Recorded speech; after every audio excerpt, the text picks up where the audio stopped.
The second day of the ILA's 54th Quadrennial Convention started off strong with Liz Schuler, Secretary-Treasurer of the AFL-CIO. We're going to fight to raise wages. We're going to fight to stop right to work. We're going to drive a stake in the heart of those anti-worker, anti-American port protection bills, which have no place in our country.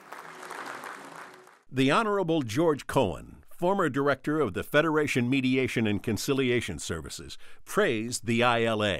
It's an extraordinary thing to have a union convention talking about union business in which the president invites the entire major management team to actually observe and in their own way then participate. That tells you a lot about the words relationships, relationships, relationships.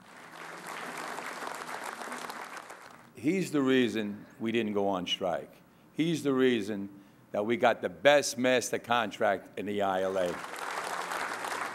The Honorable Paul Janikin is the Maritime Administrator with the U.S. Department of Transportation and had this to say about DOT's relationship with the ILA.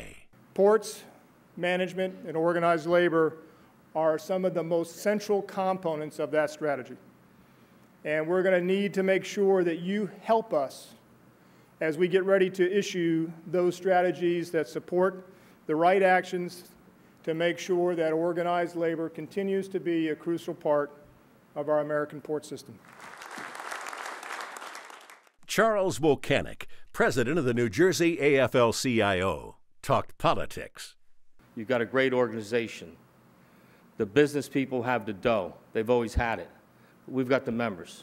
Our job, your job as a good union leader, is to make sure that people are aware of the issues, make sure that they're registered to vote, that their family members are registered to vote, and on election day, you get them out and vote for your future. Whatever kind of support you need, you got the backing of this ILA 100%, because you're a fighter, and you're a fighter not only for this union, you're a fighter for all the unions. Next, Richard Lensky, Commissioner of the Federal Maritime Commission, spoke of his long association with the ILA. Commissioner, I want to say that you've always had our back. I know we can call Washington, and you always pick up the phone when it's the ILA. You always let us know what's going on, and we love you for that. The joint was jumping when the General President of the Laborers Union, Terry OSullivan, took over. So, my proud brothers and sisters of the ILA, let us stand together, let us stay together, let us fight together, and let us win together. And in so doing, we will change the course, the direction, and the destiny of our unions, of our movement, and of our country. Terry OSullivan was a tough act to follow, but there was no one better than Cleola Brown, president of the A. Philip Randolph Institute, to keep the momentum going. ILA was a big deal because if you were in town, families strived. If you were in town, families did well because it was the economic base that your union provided in many communities, but especially in communities of color. That's what the ILA represented in many communities, and that's the part that makes us very, very proud.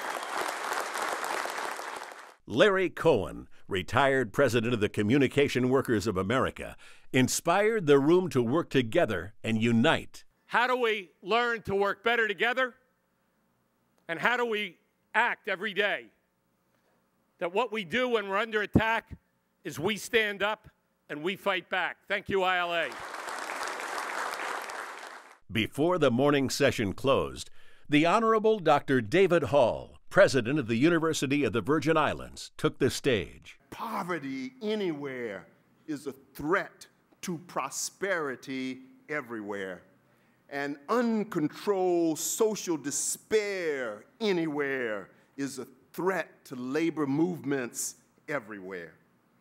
And thus labor has a moral obligation to create a better society for all workers. Each of us has a calling to serve. In the afternoon, the convention showcased management speakers John Nardi, president of the New York Shipping Association, and Dave Adam, chairman and CEO of USMX. What I would appreciate you doing is when you get up in the morning, you come to work every day to make your union leadership proud, first and foremost. The second is to take care of each other by working safely, work productively, protect the equipment that the employers are giving you. And I think that the other thing is the respect for the cargo and the customers that bring the cargo to us. Every rank and file member should realize that every day they come to work, what they do is important. Why invest in the technology if the people can do the job just as fast?